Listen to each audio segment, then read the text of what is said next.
الشيطان الرجيم. بسم الله الرحمن الرحيم. ولله ملك السماوات والأرض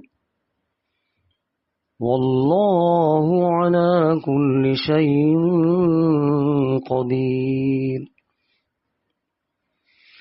إن في خلق السماوات والأرض واختلاف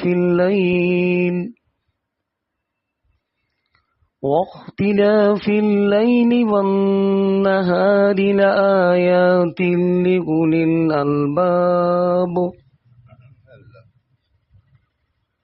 الذين يذكرون الله قياما وقعودا وعلى جنوبهم ويتفكرون في خلق السماوات والأرض ربنا ما خلقت هذا باطلا سبحانك فقنا عذاب النار. سبحانك فقنا عذاب النار. ربنا إنك من تدخل النار فقد أخزيته وما للظالمين من أنصار. ربنا إننا سمعنا مناديا ينادي للإيمان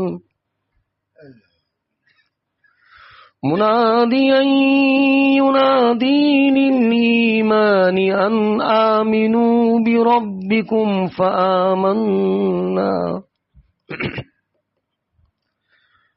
ربنا فاغفر لنا ذنوبنا وكفر عنا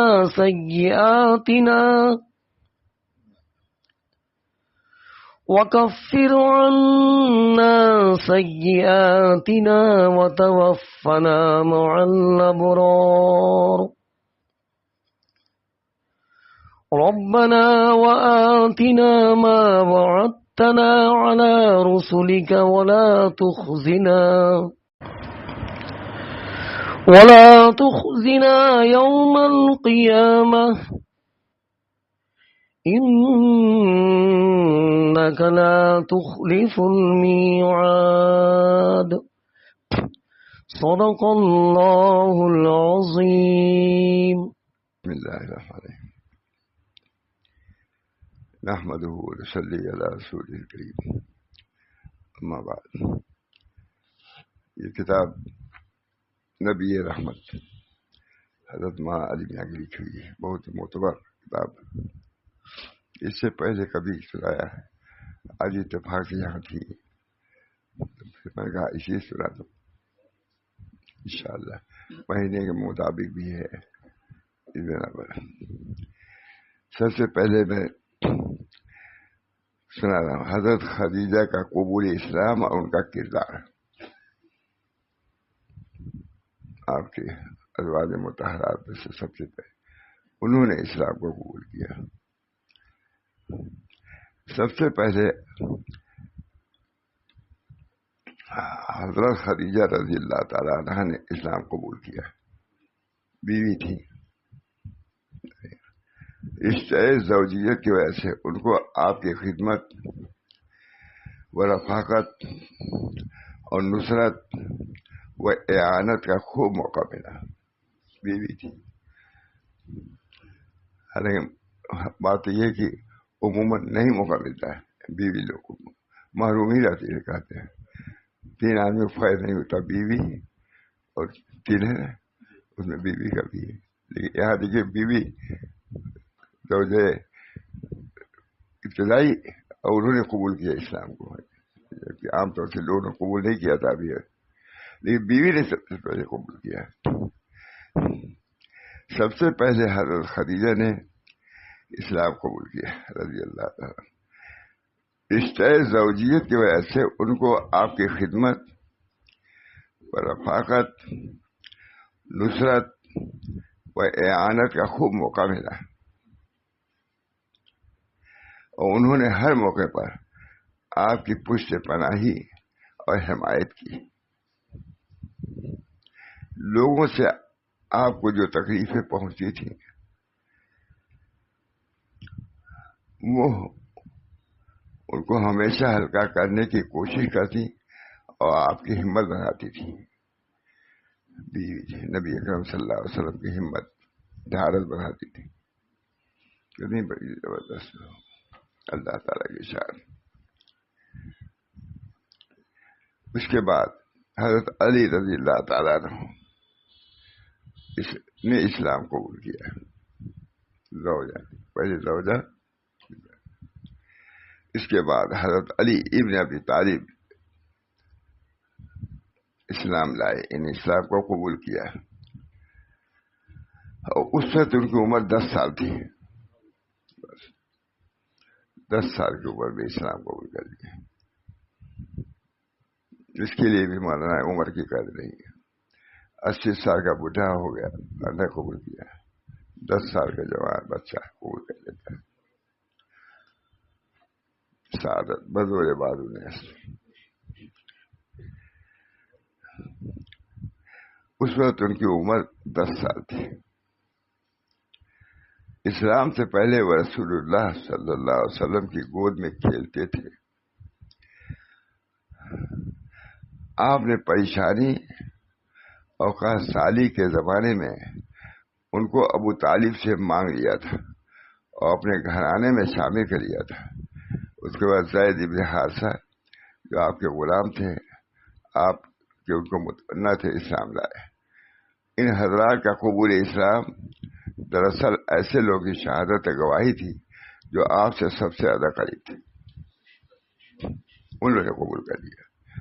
ان کی صداقت کو، ان کی رفاقت کو کی قدر کیا انہوں نے. مولانا تو آج کل تو ایسا قرب جو ہے دوری کا سبب بن جاتا ہے. اللہ تعالیٰ آپ کے نام تھے. ان حضرات کا قبول اسلام دراصل ایسے لوگوں کی شہادت اور گواہی تھی جو آپ سے سب سے زیادہ قریب تھے. انہوں نے قبول کیا اسلام، اور آپ کے صدق و اخلاص اور حسن کردار سے سب سے زیادہ واقف، اور گھر والوں کی طرح ہر چپیٹا کی چیز سے باخبر تھے. اس کے باوجود اسلام قبول کر لیا. حضرت ابوبکر ابن ابی قحافہ کا قبول اسلام بھی کچھ اہم نہ تھا. اس لیے ان کی دانش مندی، فہم و فراست، عالی ہمتی، اعتدال اور میانہ روی کی وجہ سے قریش میں ان کو ایک خاص درجہ حاصل تھا. انہوں نے اسلام کا اعلان و اظہار بھی کیا. وہ بڑی محبوب و دلکش شخصیت تھی، سادہ طبیعت کے مالک تھے، قریش کے انصاب و تاریخ سے واقف تھے، اور ایک با اخلاق کا کامیاب تاجر بھی تھے. چنانچہ اپنے اعتماد کے لوگوں، جاننے پہچاننے والے لوگوں، اپنے پاس بیٹھنے والوں میں انہوں نے اسلام کی تبلیغ شروع کی. سن رسیدہ بالغ مردوں میں بھی وہ پہلے اسلام تھے. ان کو تبلیغ و دعوت سے قریش کے بہت سے آدمی گرامی سردار اسلام لائے. ان کی تبلیغ اللہ تعالیٰ ایسے لوگوں کو پیدا بھی کرتے ہیں، ان باتوں میں اثر ہوتا ہے، ان کے اخلاق سے لوگ متاثر ہوتے ہیں. اس کی بھی ضرورت ہوتی ہے ہمارا. جن میں عثمان ابن عفان، یہ لوگ مسلمان ہو گئے. جن میں عثمان ابن عفان، زبیر ابن عوام، عبد الرحمن ابن عوف اور حضرات. ان کے بعد ہی قریش کے بہت سے لوگ جن میں سے متعدد بڑی عزت و مرتبہ کے مالک تھے اسلام لائے.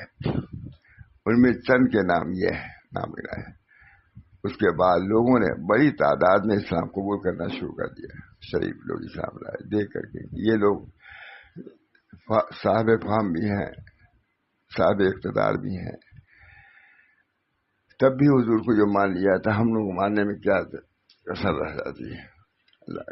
اللہ تعالیٰ جب اسلام کی دولت سے نوازنا چاہتا تو یہی سب باتیں آ جاتی ہیں. اس کے بعد لوگوں نے بڑی تعداد میں اسلام قبول کرنا شروع کیا. پوری جماعتیں پوری جماعتیں اور وفود اسلام لائے, اور ان میں عورت اور مرد دونوں ہوتے ہیں. یہاں تک کہ اسلام کا آوازہ مکہ کے فضائے آسمانی میں بلند ہو گیا. علی میں لکھ رہے ہیں یہاں تک کہ اسلام کا آوازہ مکہ کے فضائے آسمانی میں بلند ہوا اور جگہ جگہ اس کا چرچا ہونے لگا.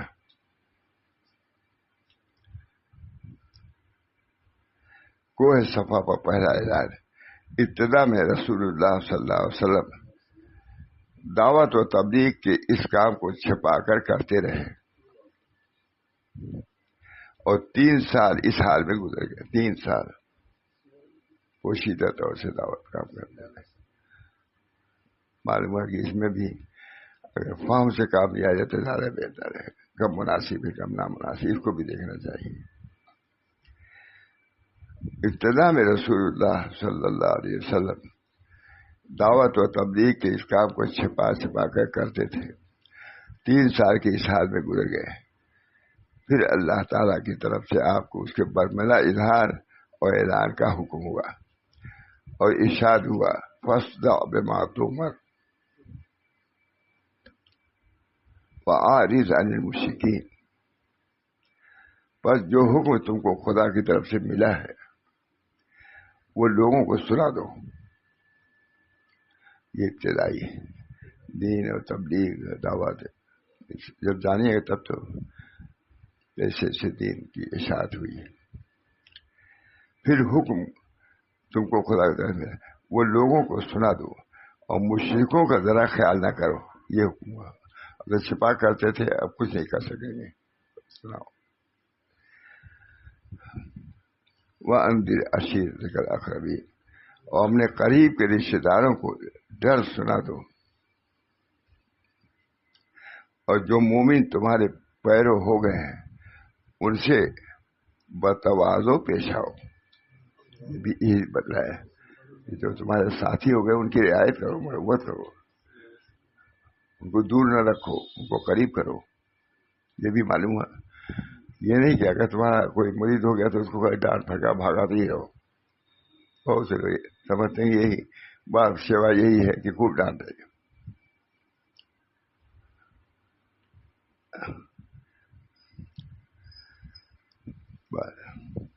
اور اپنے قریب کے رشتے داروں کو ڈر سنا دو. اور جو مومن تمہارے پیر ہو گئے ان سے بتواضع پیش آؤ. تمہارے غلام نہیں ہیں, وہ بھی مومن ہو کے آئے ہیں, جو ان کا بھی اعتبار قائم رکھو. بڑی بات.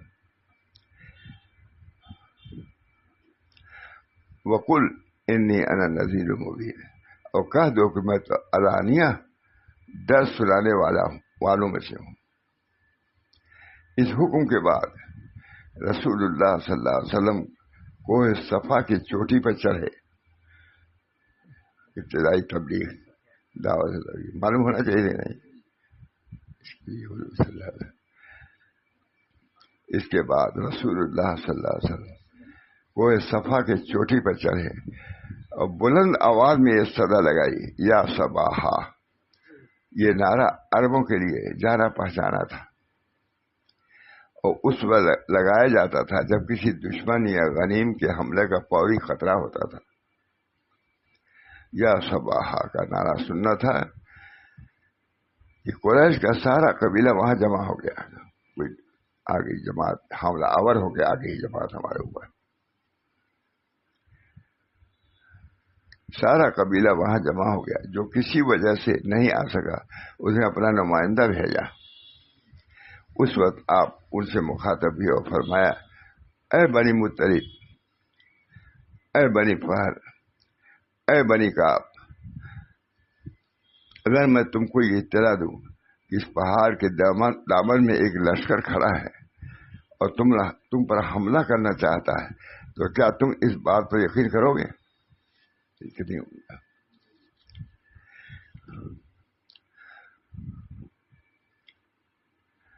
فرماتے ہیں علی میں عرب حقیقت پسند اور عملی لوگ تھے.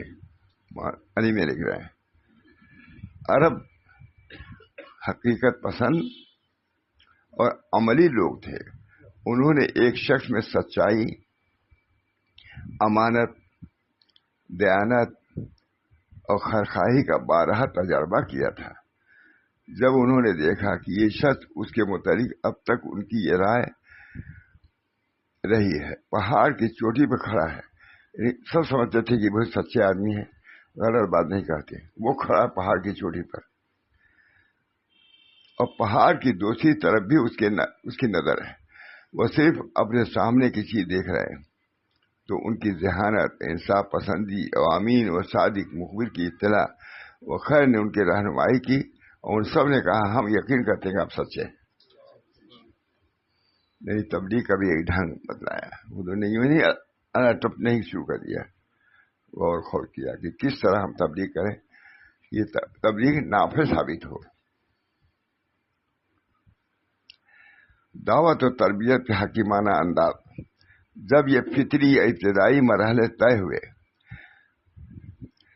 اور سننے والوں کے اعتماد و یقین کا علم ہو گیا تو رسول اللہ صلی اللہ علیہ وسلم نے ارشاد فرمایا وَإِنِّي نَذِيرٌ لَكُمْ بَيْنَ يَدَيْ عَذَابٍ شَدِيدٍ. تو یہ سمجھو کہ میں تم کو ایک سخت عذاب سے ڈرانے اور آگاہ کرنے آیا ہوں جو تمہارے سامنے کھڑا ہے. پورا اعتماد ہو گیا، یہ سچا آدمی ہے. تب اس کے بعد یہ اعلان کیا. مجھے دکھلانے تبلیغ کا انداز یہ نہیں کہ اللہ تب کوئی چیز کہہ دیا، بلکہ آزمایا ان کو کہ ہماری اپنا اعتماد قائم کیا. بہت سی باتوں میں دیکھا کہ یہ سچے ہیں تو اس معاملے میں جھوٹ کیوں بولیں گے، یہ ذہن میں ڈالا. تاکہ کام کرنے والوں کو عقل سے کام لینے کی ضرورت ہے کہ نہیں. ایسی بات کرو جس سے دعوت کو قبول کریں لوگ، ایسی بات نہ کہو جس سے دعوت سے متاثر ہوں لوگ. نبی کو حکم. یہ دراصل منصب نبوت کی صحیح تعریف نشان وہی تھی اور غیبی حقائق اور وہبی علوم میں نبوت کو جو خصوصیت اور انفرادیت حاصل ہے اس کی بڑی حکمت اور بلاغت کے ساتھ ترجمانی جس کی نظیر ہم کو مذہب اور نبوت کے تاریخ میں نہیں ملتی. واقعہ یہ ہے کہ اس سے مختصر و آسان طریقہ، زیادہ قابل فہم و واضح پیرائے بیان کوئی نہیں ہو سکتا تھا. یعنی حضور نے جو طریقہ اختیار کیا ہے اس سے بڑھ کر کے دلچسپ اور دل فریب متوجہ کرنے والا کوئی طریقہ نہیں تھا جو حضور صلی اللہ علیہ وسلم نے اختیار کیا. معلوم ہوا کہ دعوت اور تبلیغ کے کام میں بھی فہم و فراست کی بھی ضرورت ہے. مصری آدمی میں لکھا کہ ایسا نہ کرو، کوئی شخص ہل لیے جا رہا ہے کھیت میں اور تم کہو کہ یہ دعوت کی بات سنو، کہا ہل چھوڑ کر کے تم پٹائی کرے گا. وہ ایسا کرو کہ وہ سنے. ایسے وقت میں یتخولنا بالموعظت. حضور صلی اللہ علیہ وسلم موعظت میں وقت کا انتخاب فرماتے تھے. علامہ عبداللطیف خبری لکھتے ہیں یتخولنا بالموعظت. موعظت میں حضور صلی اللہ علیہ وسلم وقت کا انتخاب فرماتے. کب یہ قبول کرے گا دعوت کو؟ ایسے وقت میں نہ کرو جس کی وجہ سے دعوت تمہاری بیکار ہو جائے، بلکہ اس پر لعن طعن کی جائے. سب سکھایا حضور صلی اللہ علیہ وسلم. یہ سنتے ہی مجمع پہ خاموشی چھا گئی. لیکن ابو لہب نے کہا سارے دن تمہارے لیے خرابی ہو، کیا صرف یہی کہنے کے لیے تم نے ہم سب کو بلایا تھا؟ بہت اچھا ابتدائی سب چیزیں نقل کیا ہے. اللہ تعالی ہم سب لوگ ان کتابوں کو پڑھنے کی، عبرت حاصل کرنے کی، نصیحت حاصل کرنے کی توفیق دے. سب سے بڑھ کے داعی اول داعی حضور صلی اللہ علیہ وسلم حضور. تو ان کی دعوت کی ابتدا کیسے ہوئی، کیسی سمجھ بوجھ سے ہوئی، کیسے بتدریج ہوئی، ان کا جاننا ضروری ہے. علماء نے کتابیں لکھی اس کے لیے، حضرت ہمارے سناتے تھے بہت. اللہ تعالیٰ ہم سب لوگوں کو جو کام کر رہے ہیں اس میں بصیرت عطا فرمائے. اس کے بارے میں ہم کو سوچنا چاہیے کہ کس طریقے سے ہم اس دعوت کو پیش کریں کہ وہ قبول کر لیں. یہ بہت سی مثالیں ہیں. اللہ تعالیٰ ہم سب لوگوں کو ان چیزوں کو بھی سمجھنے کی توفیق دے. دعوت، حضور صلی اللہ علیہ وسلم داعی تھے، دعوت کے کام کو چھیڑا تو کیسے چھیڑا؟ تو ان کی صورت کو پیش نظر رکھنا، ان کی سیرت کو پیش نظر رکھنا لازم و ضروری ہے. اللہ ہم سب کو اس کی توفیق دے. مختصر وقت میں سے زیادہ کیا بیان کریں. ٹھیک ہے. اللہ تعالیٰ مجھے بھی، آپ سب حضرات کو بھی دین پر چلنے کی بھی توفیق دے، اور دین کے سبیل پر لے چلنے کی بھی توفیق دے. ربنا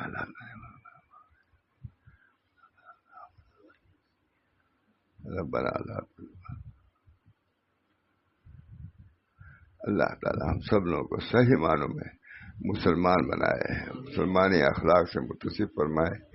ہمارے معاملات اسلامی ہوں، اخلاق ہمارے ایمانی ہوں، نبوی ہوں. اللہ تعالیٰ ہم سب کو اسی توفیق محمد فرما.